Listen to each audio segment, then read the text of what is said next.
Assalamualaikum warahmatullahi wabarakatuh. Salam Rakan Pembangunan Aceh. Welcome back to podcast Bangun Aceh. Nah, di sini podcast Bangun Aceh hadir dengan pembahasan-pembahasan yang menarik dan juga hangat untuk dibahas. Di mana podcast Bangun Aceh ini merupakan media penghubung dengan masyarakat Aceh untuk lebih dapat memahami tentang pembangunan-pembangunan yang ada di Aceh.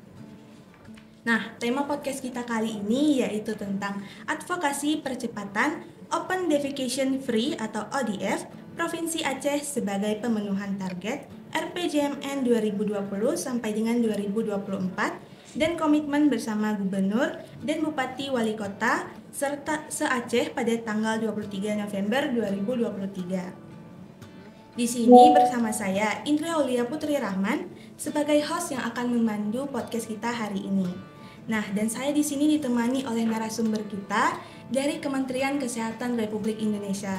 Di sebelah kanan saya ada Bu Wiwit Alosia.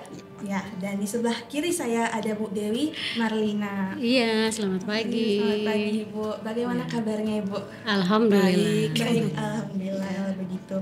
Nah, jadi di sini saya telah menyiapkan beberapa pertanyaan, Ibu, tentang advokasi percepatan Open Defecation Free Provinsi Aceh sebagai pemenuhan target RPJMN 2020 sampai dengan 2024. Nah, di sini Bu, saya pantau sudah hampir 4 bulan ya Bu Dewi dan Bu Wiwit. Ya, Bu Wiwit nama aku. Iya, ya. panggilannya Wiwit. Oke. Iya.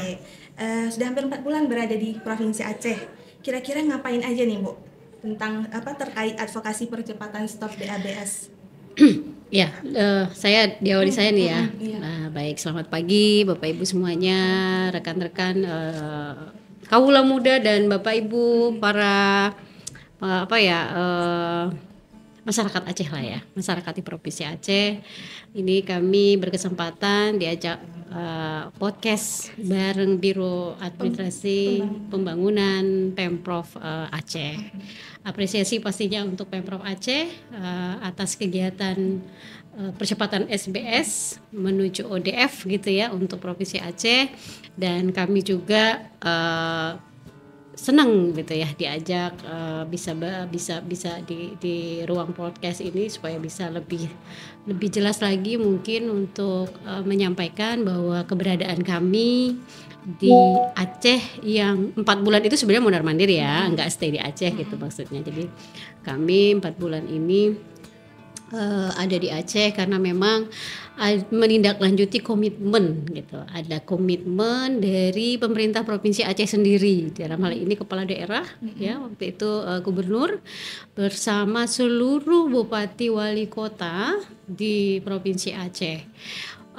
Di Provinsi Aceh ini total kabupaten kota ada 23 kan ya.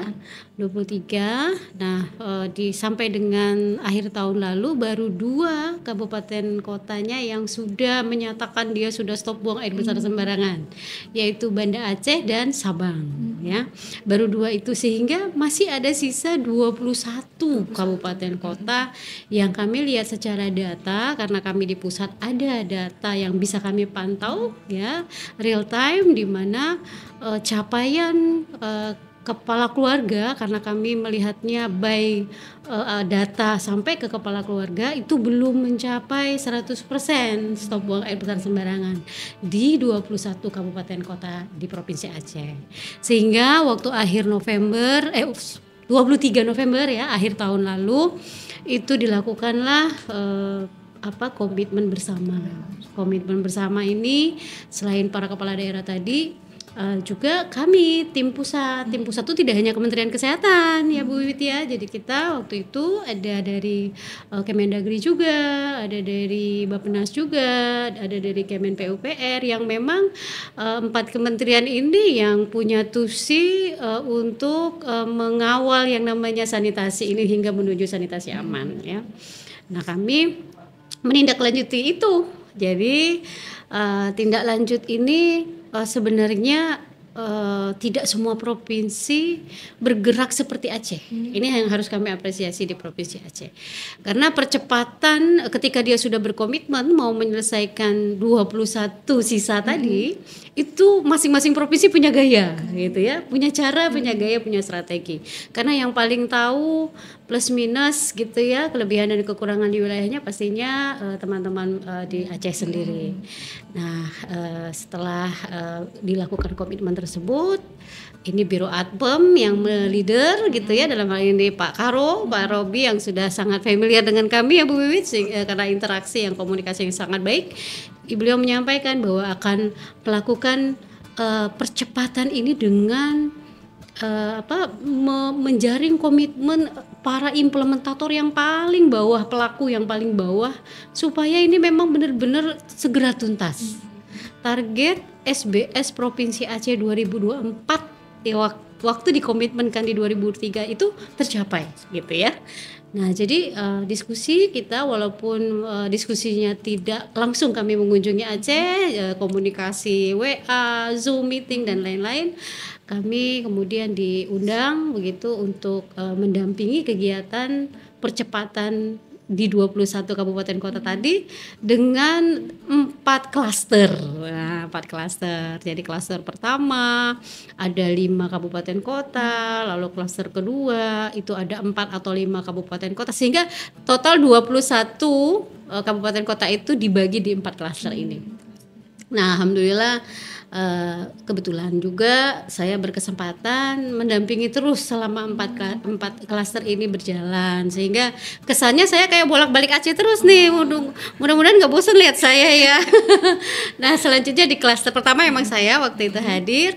Klaster kedua bersyukur saya juga bersama rekan kami ada Bu Wiwit juga ditugaskan sampai ke klaster 4 ini kami berdua betul-betul ditugaskan untuk mendampingi hingga selesai gitu upaya untuk menjaring komitmen yang lebih ujung tombaknya lagi. Nah, yang dimaksud ujung tombak di sini para camat dan para kepala puskesmas.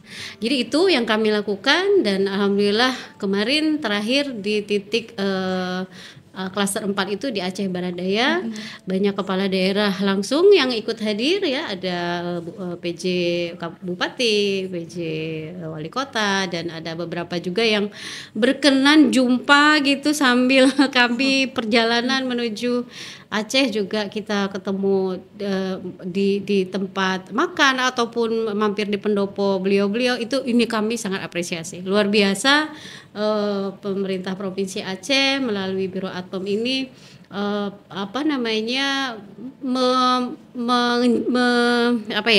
menjaring komitmen yang sudah ditetapkan tadi itu betul-betul dievaluasi pencapaiannya, dilihat di mana titik-titik kritisnya, sehingga di situ yang akan diintervensi. Nah, ini kami apresiasi sekali. Mudah-mudahan apa yang sudah diupayakan selama berapa bulan ke belakang di 4 klaster ini bisa tercapai dengan optimal, dan yang pasti kami pusat akan terus pantau gitu pergerakannya seperti apa. Kami punya grup khusus gitu ya Bu Wiwit. Kita punya grup khusus nih antara Kemenkes dan Pemprov Aceh ini coba untuk memantau day by day apa yang menjadi kesulitan dan apa yang menjadi kendala. Ya, mudah-mudahan itu bentuk kolaborasi yang bagus gitu ya. Di era digital ini ya sangat membantu pastinya adanya WA group tersebut ya, memudahkan kita untuk komunikasi, selain pertemuan-pertemuan resmi yang juga harus ada undangan-undangan dari para pemangku kepentingan begitu ya, pemangku kepentingan dan pejabat-pejabat kita gitu. Itu mungkin yang bisa saya respon. Terima kasih, Bu.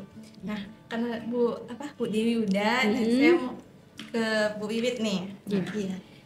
Kira-kira nih Bu, selama Ibu berada di sini kan, nah apa yang menjadi kendala dan juga peluang bagi Provinsi Aceh untuk mencapai 100% stop DABS sampai akhir Desember 2024? Ya, peluang dan juga kendalanya nih Bu. Ya. Baik, terima kasih Mbak. Sebelumnya saya juga mengucapkan selamat pagi kepada seluruh warga Aceh. Ya, tentunya kami berdua sangat memberikan apresiasi yang tinggi karena seperti yang tadi disampaikan Bu Dewi ya, 4 bulan ini kami bolak-balik ke Aceh. Kemudian kami juga jadi paham ya, kabupaten Aceh itu ternyata alamnya juga demikian indah Mbak gitu. Selain kami membantu mendorong untuk percepatan SBS, kami juga melihat alamnya di sini sungguh indah.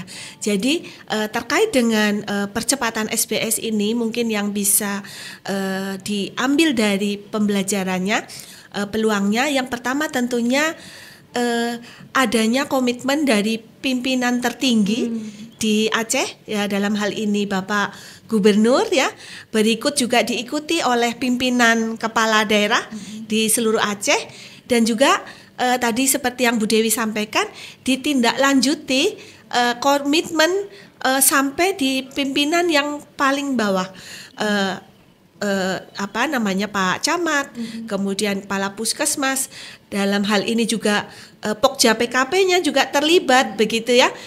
Kemudian kami berharap nanti Pak Camat, kemudian Kepala Puskesmas ini juga bisa menindaklanjuti sampai ke desa. Di sini kalau desa itu disebutnya gampong ya Mbak, ke kepala gampong seperti itu. Sehingga itu satu peluang karena menurut saya semua pimpinan di sini dari tingkat provinsi sampai ke daerah itu bergerak bersama-sama. Kemudian yang saya lihat kembali di Aceh ini sungguh luar biasa karena tadi Bu Dewi sudah sampaikan yang menjadi leader ini Bapak Karo dari Biro Atpem gitu.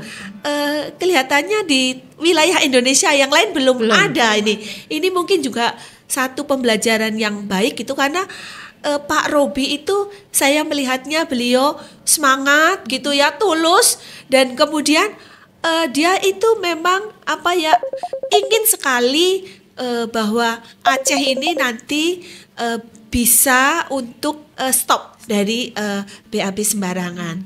Nah, selain pimpinan tadi yang sudah berkomitmen, kami juga melihat kita kan ada Korprov namanya, Korprov STBM.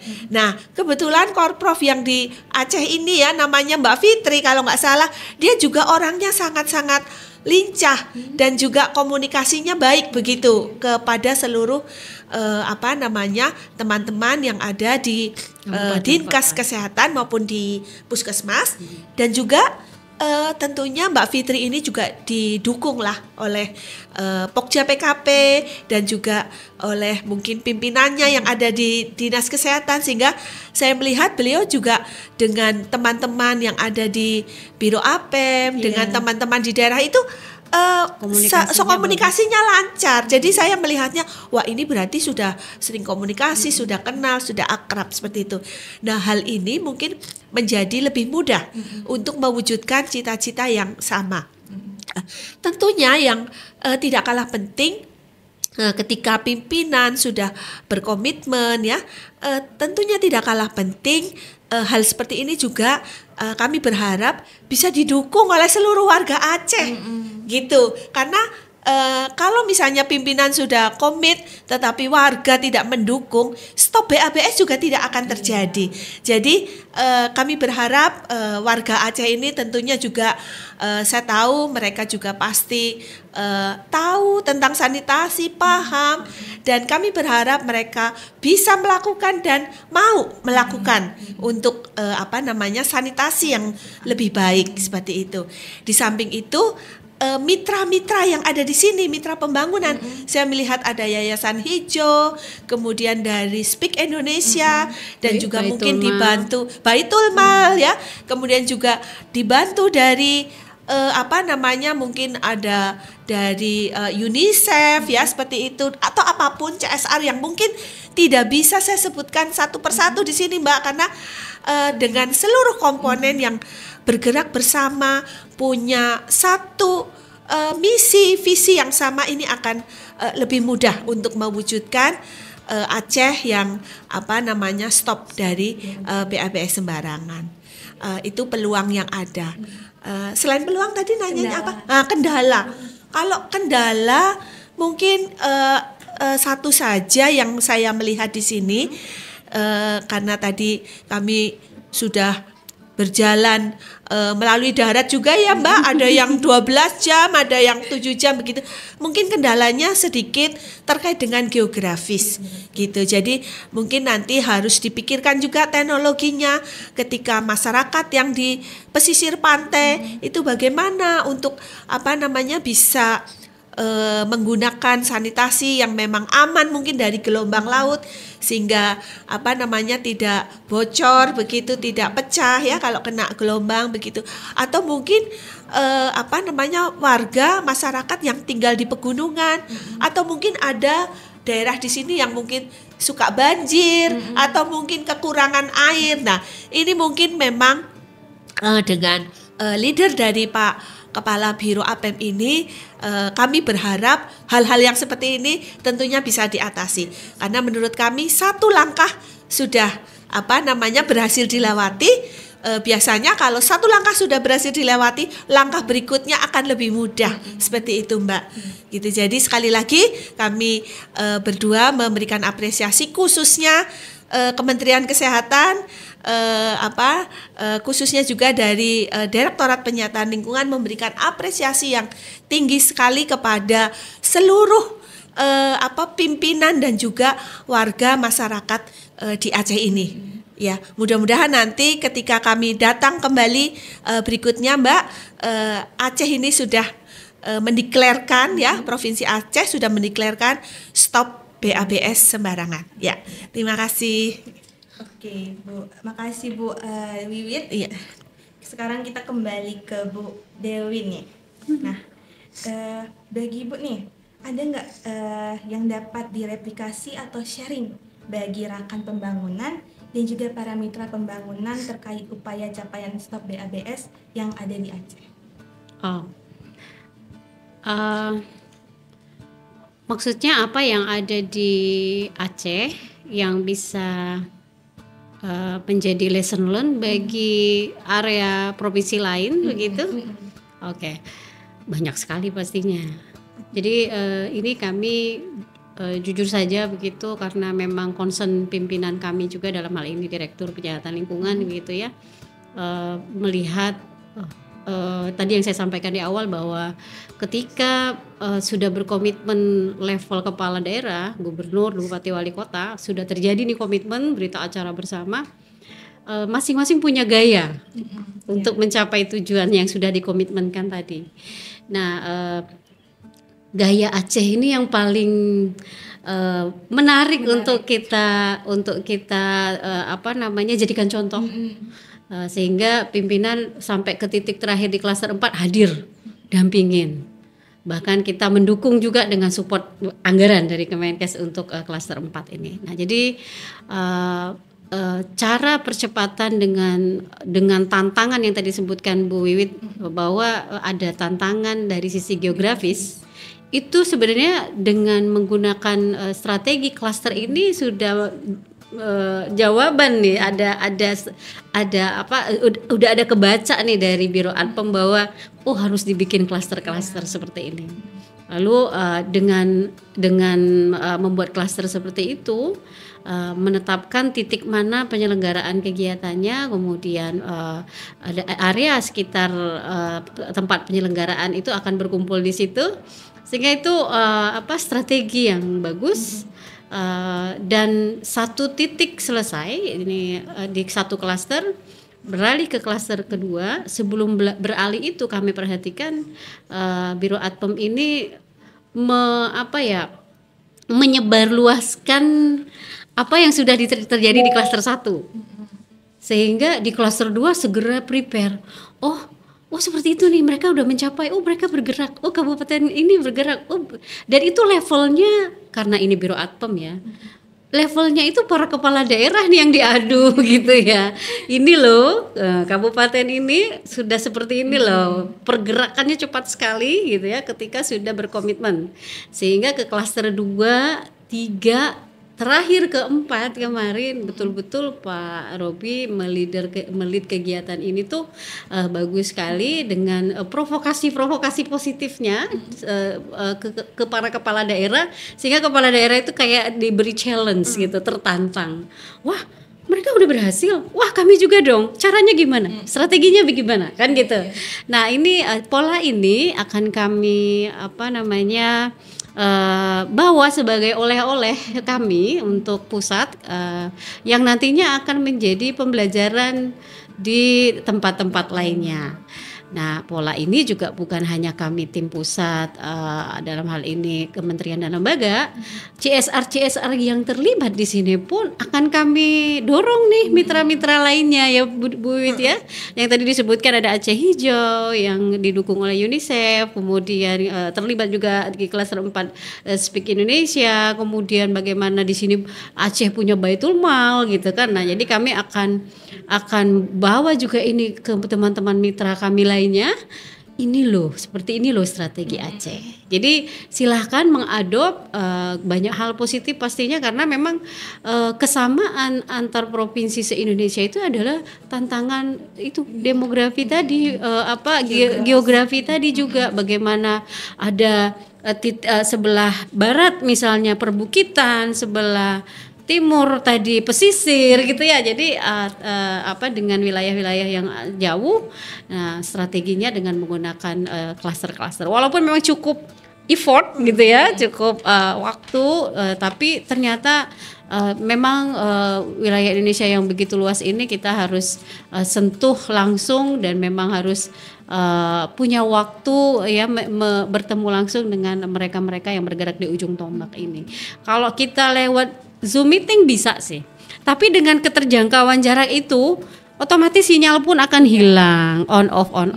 Kalau orang sudah hilang sinyal on off, orang udah males ngomong apa ya, kok nggak kedengeran, nggak jelas. Tapi dengan cara seperti ini, walaupun memang harus effort, kita harus fisik gitu ya, kita harus bisa mengunjungi langsung, tapi ini kami melihatnya strategi yang sangat tepat. Dari 21 dijadiin 4. Ya kan, dari 21 lokasi itu dengan 4 lokasi, dan tapi bisa menjaring semuanya. Itu mungkin yang akan kami bawa sebagai oleh-oleh untuk lesson learn ya, pembelajaran praktek baik bagi provinsi lain maupun teman-teman mitra pembangunan lainnya. Oke. Ini Bu Wiwit sama Dewi sebagai closing statement nih Bu. Oke. Apa harapan dan juga saran untuk Provinsi Aceh agar dapat mencapai target sanitasi layak dan aman bagi masyarakat di Aceh? Oke, silakan dari Bu Wiwit aja dulu. Silakan. Iya, baik. Ya, kalau harapan ya. Ya, harapan saya apa yang sudah diinisiasi oleh Bapak Kepala Biro ini didukung oleh semua pimpinan ya, baik dari tingkat provinsi dan juga sampai di desa seperti itu. Inisiasi Pak Kepala Biro dan juga mendapat dukungan dari Bapak Gubernur Aceh ya. Kemudian harapan saya juga seluruh masyarakat Aceh juga mendukung seperti itu, sehingga bisa saja mungkin masyarakat Aceh yang mungkin punya berkelebihan begitu terkait dengan hartanya gitu ya, melihat tetangganya mungkin lebih tidak mampu, tetapi mereka mungkin belum punya WC yang baik, kan bisa saja mungkin dibuatkan atau bergotong royong lah gitu dari keluarga-keluarga begitu yang mungkin lebih mampu begitu. Ini mungkin akan juga cepat mendorong sehingga semua masyarakat Aceh BAB di WC paling tidak yang layak seperti itu. Karena selain yang dasar ini Mbak, kita masih juga punya PR. Kalau di istilah kami ada sanitasi total berbasis masyarakat ya, program kami. Yang satu adalah stop buang air besar sembarangan, kemudian cuci tangan pakai sabun, kemudian yang ketiga adalah pengelolaan air, minum dan makanan yang aman di rumah tangga, kemudian pengelolaan sampah yang aman di rumah tangga, dan pengelolaan limbah rumah tangga yang aman di rumah ya, seperti itu. Jadi ini awal mulai yang baik. Sehingga harapan kami tidak hanya dari pilar 1 saja yang bisa terimplementasi di seluruh Aceh, tapi pilar-pilar yang lain 2, 3, 4, 5 itu juga bisa terimplementasi dengan baik. Saya jadi ingat lagu Mbak terkait dengan aku tahu, aku mampu, dan aku bisa. Ya, jadi kita tahu tentang sanitasi. Kita paham ya, dan kita seharusnya bisa gitu melaksanakan ya gitu. Jadi sebetulnya itu ada lagunya gitu. Kemudian apakah kita mau melakukan ketika kita sudah tahu, sudah paham, bisa dan mau melakukan. Nah, itu menjadi pertanyaan di dalam hati kita masing-masing seperti itu ya. Tidak hanya Aceh tetapi juga seluruh stakeholder, pelaku, mungkin tidak hanya yang pelaku di dalam sanitasi, tetapi dalam hal ini seluruh masyarakat Indonesia. Kita malu ya kalau negara kita belum bebas dari BAB sembarangan ya. Jadi mari kita bersama-sama wujudkan bahwa masyarakat kita semua bisa BAB di WC yang layak, supaya kita juga bisa menjadi negara yang maju dan juga bisa menjadi negara yang modern seperti itu. Ya, saya boleh menyanyi dulu Bu? Satu ya. Iya, jadi sedikit ya mungkin kenang-kenangan gitu ya untuk masyarakat Aceh. Jadi ada lagu tapi ini maknanya menurut saya cocok gitu ketika dikaitkan dengan sanitasi. Jadi aku mau, aku paham, dan aku bisa. Aku mau, aku paham, dan aku bisa. Aku mau, aku paham, paham, aku mau, aku paham, dan aku bisa. Aku mau, aku paham, dan ku lakukan. Aku mau, aku paham, dan ku lakukan. Aku paham, aku mau, aku paham, aku mau, aku paham, dan ku lakukan. Nah, itu Mbak, terima kasih ya. Mohon maaf suaranya agak serak-serak basah, tapi tidak seperti Vina Panduwinata karena saya agak sedikit batuk begitu kena udara Aceh. Iya, terima kasih. Terima kasih Ibu Bibit, udah nyanyiannya mantap sekali. Kalau menurut Bu gimana? Harapan ya? Saran. Ya, harapannya pasti yang pertama apa yang menjadi komitmen di tanggal 23 November tahun lalu itu betul-betul bisa diwujudkan dan tercapai. Karena semua daerah kemarin di setiap klaster sudah menstatement gitu ya, diminta oleh Pak Karo untuk membuat video juga statement bahwa kami akan mencapai stop buang air besar sembarangan di Desember 2024 gitu ya. Jadi apa yang sudah dikomitmenkan itu harapan kami tercapai, karena memang ini sudah kami bawa ke level pusat. Informasi ini bahwa insya Allah Aceh akan mendeklarkan provinsi Aceh ini sudah stop buang air besar sembarangan minimal awal tahun 2025 gitu. Artinya ada deklarasi, kami sering kali menyampaikan dengan Pak Robi, Pak kami akan berupaya hadirkan orang-orang penting di 4 kementerian yang mengawal terkait sanitasi ini nanti akan hadir ketika Bapak berhasil betul-betul mencapai apa yang tadi sudah dikomitmenkan gitu ya. Karena kita 4 klaster ini luar biasa effortnya, tapi nggak ada lelahnya kayaknya nih, nggak ada matinya nih Bapak-Bapak Biro Adpem, semangat, jadi kami juga semangat. Mudah-mudahan itu bisa berhasil gitu ya kita capai. Tapi kalau melihat di lapangan kemarin kami optimis itu berhasil, karena memang yang disasar adalah para pucuk pimpinan, para kepala daerahnya. Lalu selain harapan tadi saran kami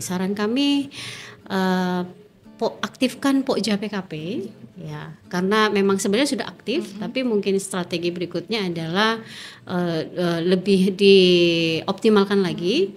Karena untuk mencapai, karena tadi harapan untuk harapan dan saran Aceh dalam menuju sanitasi aman ya. Artinya untuk menuju sanitasi aman itu tidak bisa bergerak Biro Atpam sendiri, tidak bisa bergerak Dinas Kesehatan sendiri, tidak bisa juga bergerak PUPR sendiri begitu ya. Apalagi PUPR udah pecah lagi nih kementeriannya kan sudah artinya semua yang terkait itu ayo sama-sama kolaborasi. Nah, kita sudah punya yang namanya Pokja PKP level provinsi dan kabupaten kota. Ini digerakkan lagi, dioptimalkan lagi ya, lebih masif lagi karena banyak faktor yang mempengaruhi sanitasi. Tidak hanya perilaku yang tadi dinyanyikan oleh Bu Wiwit, itu kan dalam sisi perilaku bagaimana orang mau merubah mindsetnya dan mau melakukan merubah perilaku, tapi juga apa yang menjadi sarana untuk mendukung perilaku. Dalam hal ini akses ya. Akses itu ya butuh infrastruktur. Nah, infrastruktur ini sektor-sektor mana yang harus menyiapkan infrastruktur, misalnya PUPR begitu. Dari sisi penganggaran siapa yang bertanggung jawab? Kalau level provinsi, kabupaten, kota ada Bapeda. Dia punya perencanaannya seperti apa, anggarannya itu harusnya ada di mana gitu ya, pengawalan seperti itu semua tergabung ada di Pokja PKP tadi. Jadi saran kami aktifkan itu dalam mencapai sanitasi aman. Karena untuk stop buang air besar sembarangan kami sangat optimis dan yakin dengan pergerakan 4 sampai ke 4 klaster ini akan tercapai. Desember ini akan tercapai, harus tercapai ya Pak Robi. Ya, gimana kamera nih? Pak Robi, Pak Saifuddin, kami sangat berharap bulan Desember semua bupati wali kota yang sudah berkomitmen di 4 klaster ini betul-betul mewujudkan tercapai. Strategi sudah kami sampaikan berkali-kali ya di 4 klaster ini. Bagaimana cara mencapainya? Bagaimana cara memetakan mana yang BAB-nya masih terbuka dan mana yang masih tertutup. Ketika dia masih terbuka, solusinya apa saja? Ada sharing yang bisa diambil di situ, opsi-opsinya. Kemudian ada juga membuat komunal atau memang harus individual, dorong yang Baitul Mal ada. Yang CSR lain juga banyak ya dukungannya, dorong untuk segera menyelesaikannya. Kemarin challenge-nya 60 hari kok tinggal ke depan, bisa ya, semua udah ngomong bisa itu. Jadi kami yakin strategi-strategi yang sudah kami sampaikan lanjut kemudian disupport oleh Dinas Kesehatan untuk membuat berita acara, karena harus ada hitam di atas putih. Ketika itu memang sudah tercapai, didukung dengan verifikasi lakukan, berita acara lakukan, maka kami sangat optimis akan tercapai. Kami tunggu undangan kembali. Harapan ini masuk harapan ya. Kami tunggu undangan kembali Pak Robi, Pak Saifuddin, Bapak Ibu semuanya yang terkait untuk percepatan SBS di Provinsi Aceh ini. Kami tunggu undangannya untuk kami tim pusat untuk hadir di deklarasi deklarasi Provinsi Aceh stop buang air besar sembarangan. Jadi secepatnya undangan itu kami tunggu karena ini kabar baik dan artinya sangat komprehensif ya. Apa yang kita lakukan sangat komprehensif dan ini insya Allah akan menjadi percontohan secara nasional. Itu yang bisa kami sampaikan dan statement saya terakhir untuk Provinsi Aceh adalah hanjut budget. Oke. Terima kasih. Tidak terasa nih, lebih kurang udah hampir 30 menit ya kita berbincang-bincang ya kan. Terima kasih banyak karena sudah meluangkan waktunya untuk podcast kami, podcast Bangun Aceh di episode kali ini. Ya. Semoga kita dapat berjumpa kembali di lain waktu. Amin ya Rabbal. Sekian podcast Bangun Aceh. Ya. Saya Julia Putri Rahman selaku host undur diri. Assalamualaikum warahmatullahi wabarakatuh. Assalamualaikum semuanya.